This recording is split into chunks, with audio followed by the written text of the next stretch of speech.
So hello everybody, कैसे हो? स्वागत है आपका थिंक स्टडी ऐप के एक और नई वीडियो में। आज हो गया फाइनली मंडे, डाटा हैंडलिंग। फिर अपन आ गए तीसरे चैप्टर पे।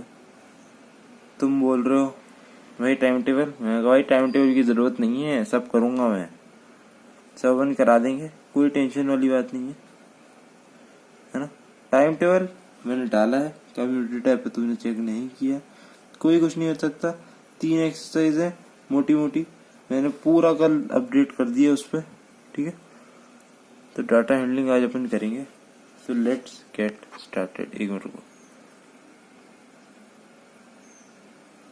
हाँ, so let's get started.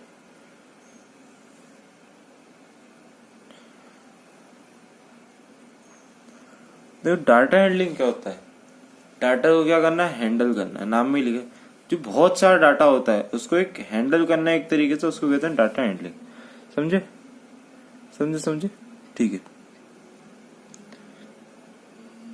Arithmetic mean, ये शब्द तुम याद रखना।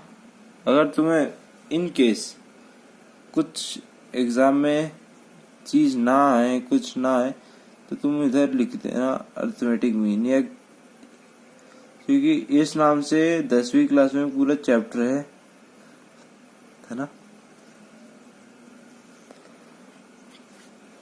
और अर्थमेटिक मीन बहुत जरूरत होती है इसकी आगे।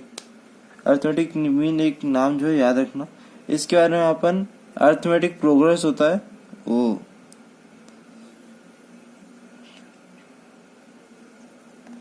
है ना। तो इसके बारे में अपन अभी स्टडी करेंगे, ठीक है। अर्थमेटिक प्रोग्रेशन होता है, सॉरी, 10th में अर्थमेटिक मीन, है ना। So let's get started. The most common representative value of the data, most common representative value, भैया ये समझ नहीं आ रहा क्या बोलने की कोशिश कर। मैंने कहा अगर ये अपन को समझ आता तो मेरी जरूरत पड़ती तुम्हें। भाई देख, मोस्ट कॉमन मतलब मोस्ट कॉमन देख, वैल्यू मान एक डाटा है ना, मानते हैं रिजल्ट का डाटा है ना। नहीं चल छोड़, रिजल्ट की बात नहीं करते, तो बहुत पर्सनल हो जाती है बात, है ना। मान एक डाटा है, उसमें बहुत कॉमन, मोस्ट कॉमन, है ना। जैसे एक में लिखा है 10 10 10 10 10, एक में 40 कर देते हैं, हाँ। तो इसमें मोस्ट कॉमन कौन सा है, इसमें मोस्ट कॉमन है 10, ठीक है। तो ये अपना हो गया अरिथमेटिक मीन, ये हो गया अपना अरिथमेटिक मीन, समझे। इसको ये अपन मीन भी कहते हैं। अरिथमेटिक मीन जो होता है ना, ये तो एक समझाने का तरीका था। पर एक अपन खेलते कैसे थे, क्रिकेट खेलते कैसे, क्रिकेट अपन खेलते रोड पे अलग है और फील्ड में अलग खेलते हैं, वैसे ही इधर ये समझाने का तरीका थोड़ा सा कैजुअल है मेरा। तो अपन फिर इसे प्रैक्टिकल समझते जो अपन को एग्जाम में करके आना है। With an example which has been given by your book itself, 2 vehicles contains 20 and 60 litre of milk respectively, है ना। 20 और 60 लीटर का दिया ही है उसने दूध, उसमें मतलब है ही दूध, ठीक है। What is the amount of milk each vessel have, है ना। तो इसमें क्या, अपन जो टोटल उसने क्वांटिटी बताई है 20 + 60, और कितने वेसिकल है 2, तो इसका आंसर आ जाएगा 80/2, तो इसका आंसर आ जाएगा 40 इसका आंसर आएगा 40, ठीक है।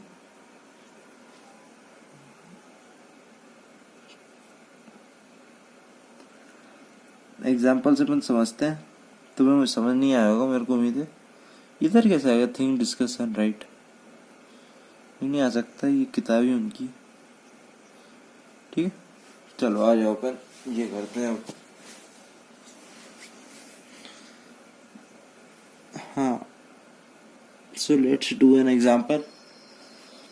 Ashish studied 4 hour, 5 hour and 3 hour respectively on 3 days. 3 days consecutive days.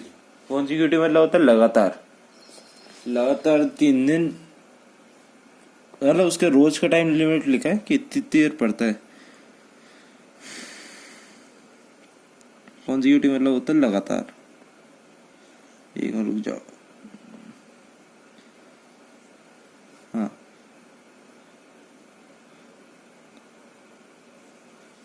लगातार।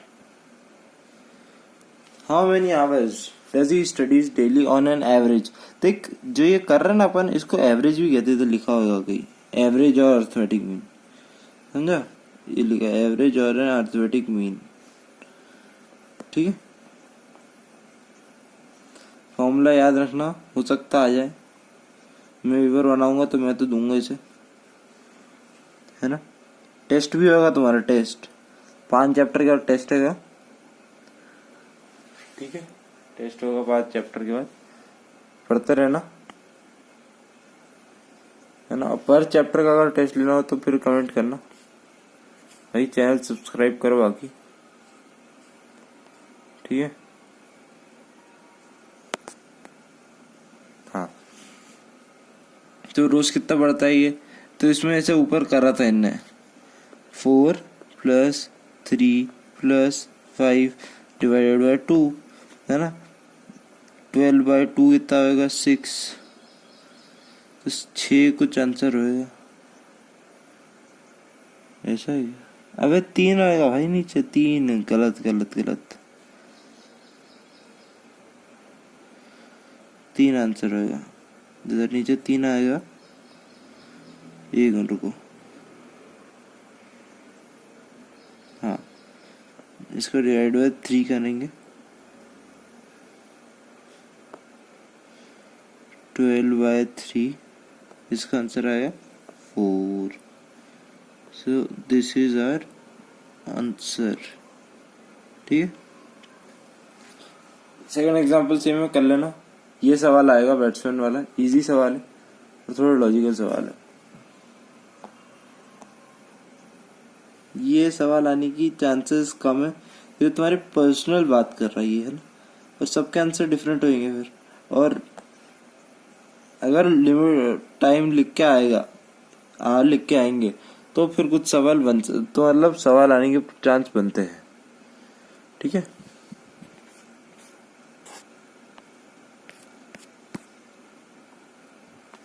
ठीक है, हम नेक्स्ट करते हैं।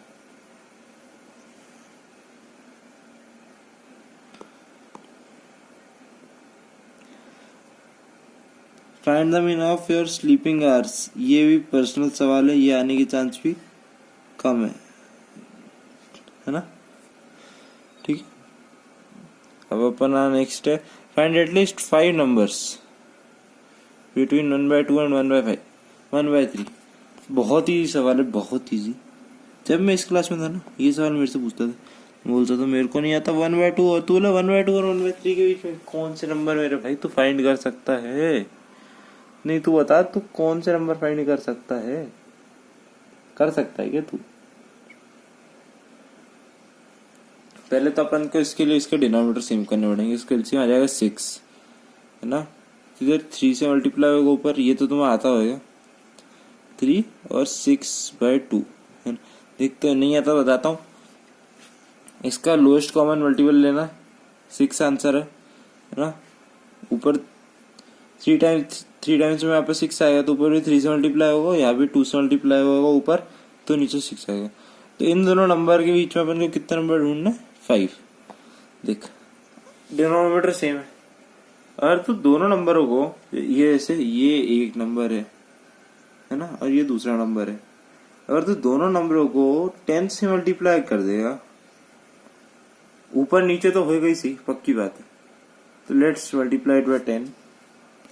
एक आएगा 30/60, एक आएगा 20/60। तो इन दोनों के बीच में तो 10 नंबर नहीं लिख सकता। क्या बात कर, तू तो भी कहता कुछ है नहीं इसकी जो तू 10 नंबर नहीं लिख सकता। 10 तो अपन ने निकाले, 5 नंबर लिखना है तो बेटा इसके अंदर 5 नंबर नहीं लिख सकता। आलस कम कर, अपनी लिख इसके अंदर से कुछ ही 5 लिख देना, ठीक है। और आंसर तेरा सही होगा तो 10 से मल्टीप्लाई कर, 5 से मल्टीप्लाई कर। 5 से पर तुम कम ही करने क्योंकि देखो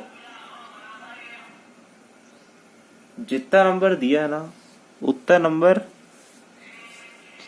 दिया है ना उतना बने मल्टीप्लाई करने में सेंस नहीं बनता। जैसे 5 ही पूछा है, 5 ही मतलब मांग रहे हैं वो, और तू 5 ही मल्टीप्लाई कर दिया तो ये कट ऑफ वाली बात है। तो अपन को थोड़ा ज्यादा से इसलिए सेफ्टी पर्पस के हिसाब से मल्टीप्लाई करना पड़ेगा, ठीक है। देखिए आंसर आया अपना। अब आया अपना रेंज, ठीक है। रेंज क्या होता है? तो रेंज तो वही होता है कि अपनी साइकिल से मैं कितनी रेंज चलाता हूँ कि गाड़ी से। चल पूरा रीड करेंगे, जहां समझना है मैं बताते आऊंगा। The difference between the highest and the lowest observation given us an idea of spread of observation. This can be found by subtracting the lower observation from the highest observation. We call the result the range of the observation. The range भाई क्या होता है? जो highest होता है और जो lowest होता है उन दोनों का डिफरेंस वाला होता है सब्ट्रैक्ट, तो उनका डिफरेंस को कहता है रेंज। समझे कि नहीं? समझ गया ना भाई, कितना नाटक कर रहा है तू। The ages in year of 10 teachers of school. तो इसमें हाईएस्ट कौन सा है? इसको पहले तो असेंडिंग ऑर्डर में जमा कर। असेंडिंग ऑर्डर में ये रहा, ये असेंडिंग ऑर्डर में है पूरा, है ना।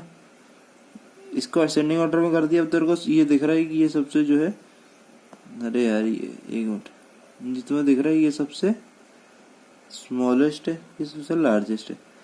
तो इन दोनों का डिफरेंस करना पड़ेगा। ऐसा इसमें भी पूछा है? ऐसा बोले नहीं वे इसने, पूछिए अपने मन से। जिसमें पूछा है सबसे छोटी टीचर सबसे बड़ी टीचर की एज, सबसे छोटी टीचर के एज को अपन को अलग करके लिखना है, सबसे बड़ी टीचर की एज को भी अलग करके लिखना है। लिख देना age of the youngest teacher is 23 and the oldest teacher is 54, ठीक है। रेंज ऑफ एजेस क्या होगा? Highest minus lowest 31। मीन पूछे, मीन तो बताइएगा। टोटल सम का ऑब्जर्वेशन अपॉन टोटल नंबर्स कितने हैं उसमें, तो अपना आंसर क्या 35। इसकी वीडियो मैं आज नहीं डालूंगा, इसकी वीडियो डालूंगा मैं कल, क्योंकि मेरा कैमरा भी फिर हो गया खराब और ये रिकॉर्ड कर रहा हूँ अपने मोबाइल से, ठीक है। तो इसकी वीडियो डालूंगा मैं कल। मिलते हैं नेक्स्ट क्लास में। Thank you so much for watching, bye.